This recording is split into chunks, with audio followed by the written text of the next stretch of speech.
Hi friends, ఓం సాయిరామ్. శ్రీమాత్రే నమః. ఓం నమ శివాయ. రేపు శుక్రవారం రోజు నిజంగా అంటే ఇంటి బయట దీన్ని కాల్చండి చాలు, లక్ష్మీదేవి అనుగ్రహం కలుగుతుంది. కష్టాలన్నిటివి దరిచేరవు. కష్టపడకుండా కోట్లు వస్తాయి. మీరు సుడి తిరిగిపోతుంది. అద్భుతమైన ఫలితాలు వస్తాయి. క్షణాల్లో మీ కష్టాలు పోయి మీరు పట్టిందల్లా బంగారం అవుతుంది. ఎక్కువ కష్టపడకుండానే మీ జీవితం మారిపోతుంది. కనుక శుక్రవారం రోజు ఇంటి బయట దీనిని కాల్చండి. ఇలా కాల్చడం వల్ల చాలా మంచి జరుగుతుంది. ఇంటి పరంగా ఏమైనా ఇబ్బందులు ఉన్నా, ఇంట్లో ఎక్కువగా కష్టాలు వస్తూ ఉన్నా తప్పక ఈ పరిహారం చేసుకోండి. ఈ పరిహారం వలన నరదిష్టి, నరఘోష, శత్రు బాధలు కూడా తొలగిపోతాయి. ఇంటి బయట అంటే గుమ్మం ముందు కాల్చాలి. గుమ్మం విషయంలో చాలా జాగ్రత్తలు పాటించాలి. గుమ్మం లక్ష్మీదేవితో సమానమని అంటూ ఉంటారు మన పెద్దలు. అందుకే గుమ్మంను తొక్కవద్దు, గుమ్మంపై కూర్చోకూడదని పెద్దలు చెప్తూ ఉంటారు. పద్ధతిగా గుమ్మంను అలంకరించుకున్న ఇల్లు లక్ష్మీదేవి అనుగ్రహం పొంది సుఖ సంతోషాలతో వర్ధిల్లుతుంది. గుమ్మాన్ని కాలుతో తన్నకూడదు, దానిపై కూర్చోకూడదు. ఎవరికైనా ఏదైనా వస్తువు లేదా డబ్బు ఇచ్చేటప్పుడు యువతల ఉండి అవతల వాళ్ళకి ఇవ్వకూడదు. ఈ శుభ సూచకం కాదని పెద్దలు చెప్తూ ఉన్నారు. స్త్రీలు గడప మీద కూర్చొని కన్నీరు పెట్టకూడదు. ఇంటి గుమ్మంపై కూర్చొని ఎలాంటి పరిస్థితులలో కూడా భోజనం చేయకూడదు. అదేవిధంగా గుమ్మం దగ్గర గోళ్ళు కూడా కత్తిరించకూడదు. చాలామంది గుమ్మంపై కూర్చొని తల దువ్వటము, పూలు మాల కట్టుకోవడం చేస్తూ ఉంటారు. పొరపాటున కూడా అలా చేయకూడదు. గుమ్మం పైన తలపెట్టి నిద్రించకూడదు. ఇలా చేయడం వలన లక్ష్మీదేవిని అవమానపరిచినట్టుగా అవుతుంది. శుక్రవారం రోజు తప్పనిసరిగా ఆడవారు గుమ్మానికి పసుపు రాసి కుంకుమ బొట్లు పెట్టుకోవాలి. అలాగే గుమ్మానికి 2 వైపులా ఎర్రటి పూలు పెట్టుకోవాలి. ఇలా పెడితే లక్ష్మీదేవి చాలా సంతోషిస్తుంది. ప్రత్యేకించి శుక్రవారం రోజు గుమ్మం ముందు అంటే ఇంటి బయట దీవిని కాలిస్తే మీ కష్టాలన్నీ కూడా పోయి సకల ఐశ్వర్యాలు సిద్ధిస్తాయని పెద్దలు చెప్తున్నారు. మరి ఈ శుక్రవారం రోజు ఇంటి బయట ఏం చేయాలనే విషయాన్ని ఇప్పుడు ఈ వీడియోలో వివరంగా తెలుసుకుందాం. అంతకన్నా ముందు ఒకే వరంతో 3 కోరికలు తీర్చుకున్న వెంకయ్య కథను విందాం. అనగనగా వెంకయ్య అనే ఒక వ్యక్తి సముద్రంలో చేపలు తెచ్చి అమ్ముకొని బ్రతుకును సాగిస్తున్నాడు. ఎంత సంపాదన వచ్చినా కడుపుకే కానీ మిగలటం అంటూ లేదు. తల్లిదండ్రులు గుడ్డివారు, ఉండడానికి ఇల్లు లేదు. ఊరి గుడిసె మాత్రమే ఉంది. పెళ్ళయింది కానీ పిల్లలు పుట్టలేదు. ఇలా గడుస్తూ ఉండగా ఒకరోజు వెంకయ్య సముద్రం నుండి చేపలు తీసుకొస్తూ ఉండగా పెద్ద అలకు సముద్రంలోని ఒక సాగర కన్య కొట్టుకువట్టు వచ్చి ఒక పెద్ద రాతికి తగులుతుంది. దాంతో ఆ సాగర కన్యకు దెబ్బ తగిలింది. మళ్ళీ సముద్రంలోనికి వెళ్ళటం చాలా కష్టమైంది. అప్పుడు వెంకయ్య వెళ్ళి చూడగా ఆ సాగర కన్య ఇతడిని సహాయం కోరింది. నిన్ను సముద్రంలో వదిలిపెట్టు, నువ్వేం కోరుకుంటే అది ఇచ్చేలాగా ఒక్కటంటే ఒకటే వరం ఇస్తాను అని చెప్పింది. సరే అని వెంకయ్య తన పడవలో ఆమెను తీసుకొని వెళ్ళి సముద్రం మధ్యలో వదిలాడు. ఆ సాగర కన్య ఏం వరం కావాలో కోరుకోమంది. అప్పుడు వెంకయ్యకు ఏం కావాలో తెలియటం లేదు. సాగర కన్యతో అమ్మ ఏం కోరుకోవాలో తెలియటం లేదు, కుటుంబంతో మాట్లాడి రేపు వచ్చి కోరుకుంటాను అని చెప్పాడు. అలాగే మిత్రమా, రేపు నీ కోరిక చెప్పు, నన్ను రక్షించినందుకు ధన్యవాదాలు అంటూ సాగర కన్య అక్కడ నుండి వెళ్ళిపోయింది. ఇంటికి వచ్చిన వెంకయ్య సంగతంతా కూడా చెప్పి ఏమి అడుగుదామని కుటుంబ సభ్యులను సలహా అడిగాడు. అప్పుడు తల్లి తనకు కళ్ళు కనపడడం లేవు కనుక నాకు కళ్ళు తెప్పించు అని అడిగింది. తండ్రి మనం ఎలాగో ఎన్నో ఏళ్ళు ఉండము, అటువంటప్పుడు కళ్ళెందుకులే, ఉండడానికి మంచి ఇల్లు అడుగు అన్నాడు. నేను ఎన్ని ఉంటే ఏం లాభం, మనకు సంతాన యోగం ఇవ్వమని అడుగు అని చెప్పింది.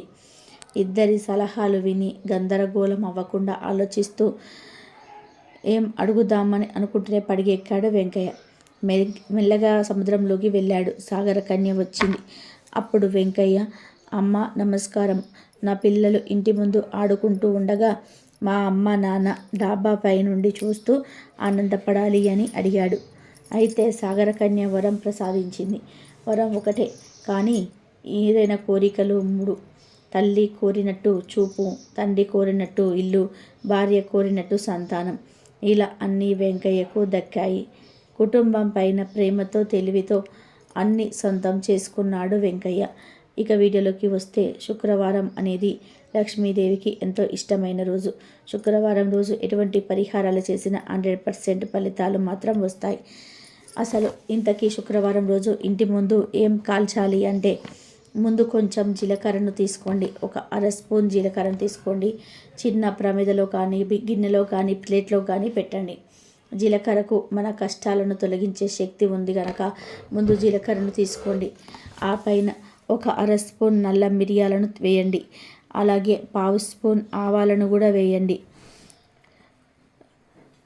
మీరు మిరియాలకు ఆవాలకు పరిహార శాస్త్రంలో చాలా నెగిటివ్ ఎనర్జీ నరదిష్టిని తొలగించే శక్తులు ఉన్నాయి కనుక వీటన్నిటిని కూడా ఒక చిన్న గిన్నెలో వేసి వీటి మీద కర్పూరం పొడిని వేసి తర్వాత ఈ గిన్నెను చేతిలో పట్టుకొని ఇల్లంతా కూడా ఒకసారి కలియ తిరిగి ఆ గిన్నెను తీసుకొని మీ ఇంటి బయటకు వచ్చేయండి.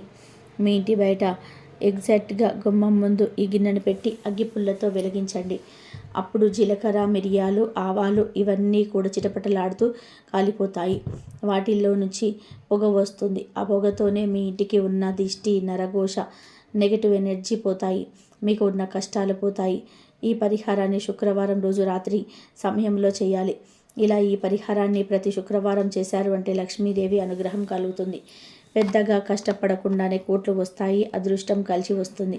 కనుక శుక్రవారం రోజు మీరు కూడా గుమ్మం ముందు ఈ మూడింటిని కలిపి కాల్చి లక్ష్మీదేవి అనుగ్రహంతో సకల ఐశ్వర్యాలను పొంది సంతోషంగా జీవించండి.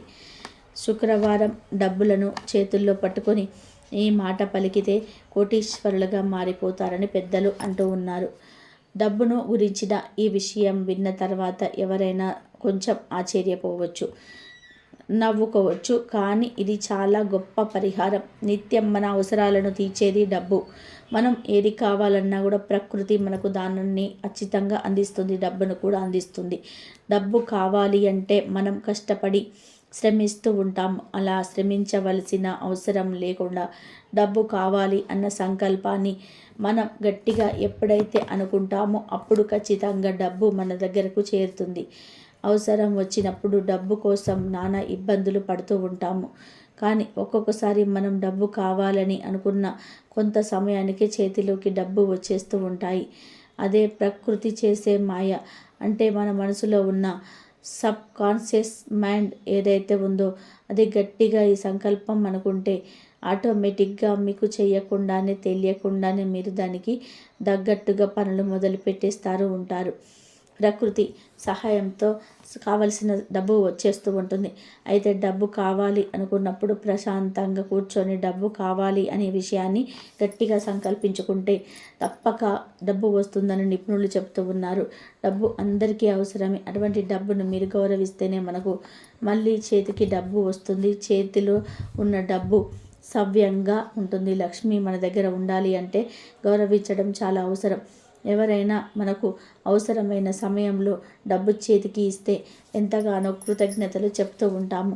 మరి డబ్బు సహాయం చేసిన వాడికే అంత కృతజ్ఞతలు చెప్తూ ఉన్నప్పుడు అది ఎన్ని చేతులు మారినా మన దగ్గరకు వచ్చి మన అవసరాలని తీర్చి డబ్బుకు ఎంత కృతజ్ఞత చెప్పుకోవాలి.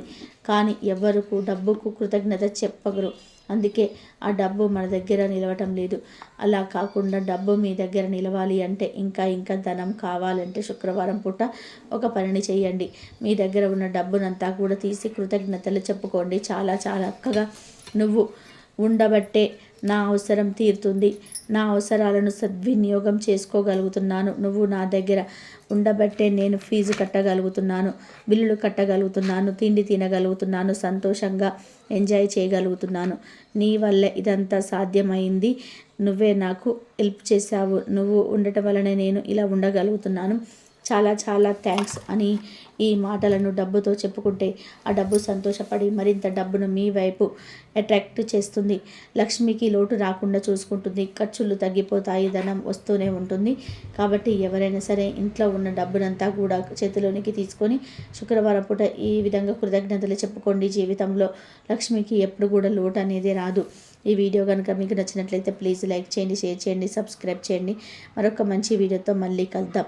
కాబట్టి పావు స్పూన్ ఆవాలు వేసుకోండి, జీలకర్ర వేసుకోండి. నల్ల మిరియాలకు ఆవాలకు పరిహార శాస్త్రంలో చాలా అద్భుతమైన పరిహారము చేసుకునే నెగిటివ్ ఎనర్జీని తొలగించే శక్తులు ఉన్నాయి కాబట్టి కనుక వీటన్నిటిని కూడా వేసి చిన్న గిన్నెలో వేసి వీటి మీద చిటికెడు కర్పూరం పొడిని వేసి కాల్చుకోండి.